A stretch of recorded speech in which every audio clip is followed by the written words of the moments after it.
47 साल बाद रूस ने भेजा अपना मून मिशन। चंद्रयान 3 से पहले उतरेगा चांद पर।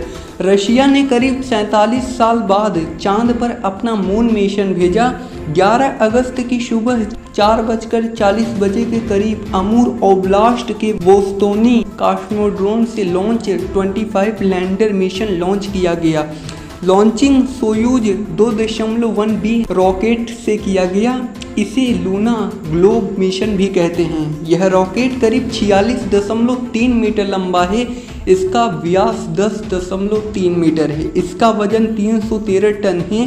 4 स्टेज के रॉकेट ने लॉन्च लूना 25 लैंडर को धरती के बाहर एक गोलाकार ऑर्बिट में छोड़ा, जिसके बाद यह स्पेसक्राफ्ट चांद की हवाई पर निकल गया।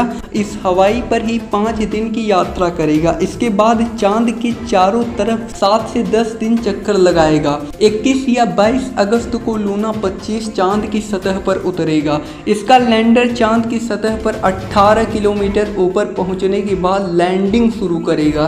करीब 15 किलोमीटर ऊंचाई पर करने के बाद 3 किलोमीटर की ऊंचाई से पैसिव डिसेंग होगा, यानी धीरे धीरे लैंडर चांद की सतह पर उतरेगा। 700 मीटर ऊंचाई से थ्रस्टर्स तेजी से ऑन होंगी ताकि इसकी गति को धीमा कर सकें। 20 मीटर की ऊंचाई पर इंजन धीमा गति से चलेंगे ताकि यह लैंड हो पाए। चांद की सतह पर क्या काम करेगा लूना 25? लूना 25 चंद्रमा की सतह पर साल भर काम करेगा। इसका वजन 1.8 टन है। इसमें 31 केजी के वैज्ञानिक यंत्र हैं। एक खास यंत्र लगा है जो सतह की 6 इंच खुदाई करके पृथ्वी और मिट्टी का सैंपल जमा करेगा ताकि फ्रोजन वाटर यानी जमे हुए पानी की खोज की जा सके, ताकि भविष्य में जब इंसान चांद पर बेस बनाए तो उसके लिए वहां पानी की व्यवस्था की जा सके। चांद पर कहां उतरेगा रूस का मून मिशन? लूना 25 चांद के दक्षिण ध्रुव के पास मौजूद बोगुस्लावस्की क्रेटर के पास उतरेगा। इसके पास लैंडिंग के लिए 30x15 किलोमीटर की रेंज मौजूद है। लूना 25 एक रोबोटिक लूनर स्टेशन है। रूस के इस लैंडिंग का मुख्य मकसद ये है कि वो दिखाना चाहता है कि चांद पर वह सॉफ्ट लैंडिंग करा सकता है। इस दौरान इसके पेलोट्स चांद की सतह से मिट्टी लेकर उनका परीक्षण करेंगे। ड्रिलिंग्स करने की क्षमता दिखाई जाएगी।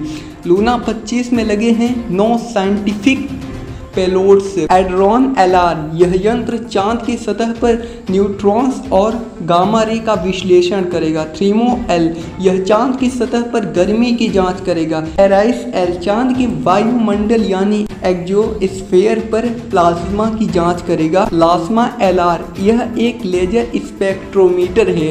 लिस टीवी आरपीएम खनिजों की जांच और तस्वीरों के लिए इंफ्रारेड स्पेक्ट्रोमीटर है। पीमीएल यह ध्रुव और माइक्रोमेटियोराइट्स की जांच करेगा। एफटीएसएल पैनारोमिक और लोकल इमेज लेगा। लेसर रिफ्लेक्टर मीटर चांद की सतह पर रेजिंग एक्सपेरिमेंट्स करेगा। ब्यूनी लैंडर को पावर देने और साइंस डेटा को जमा करेगा, धरती पर भेजेगा। यूक्रेन पर हमले के बाद रूस का बड़ा स्पेस मिशन। यूक्रेन पर हमला करने के बाद पहली बार रूस किसी दूसरे ग्रह का उपग्रह के लिए अपना मिशन भेजने को तैयार हुआ है। हालांकि रूसी स्पेस एजेंसी ने कहा कि हम किसी देश या स्पेस एजेंसी के साथ प्रतियोगिता नहीं कर रहे हैं। हमारे लैंडिंग इलाके भी अलग हैं। भारत या किसी और देश के मून मिशन से हमारी ना तो टक्कर होगी, ना हम किसी के रास्ते में आएंगे। रूस ने इसरो से मांगी थी मदद, लेकिन बात नहीं बनी।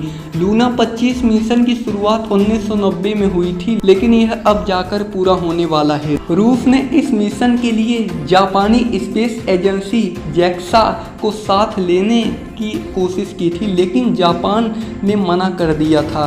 फिर उसने इसरो से मदद करने की अपील की थी, लेकिन बात बनी नहीं। इसके बाद रूस ने खुद ही रोबोटिक लैंडर बनाने की योजना बनाई। 2 साल की देरी से हो रही है रूस की बड़ी लॉन्चिंग। रूसी स्पेस एजेंसी लूना 25 को पहले अक्टूबर 2021 में लॉन्च करना चाहती थी, लेकिन इसमें करीब 2 साल की देरी हुई है।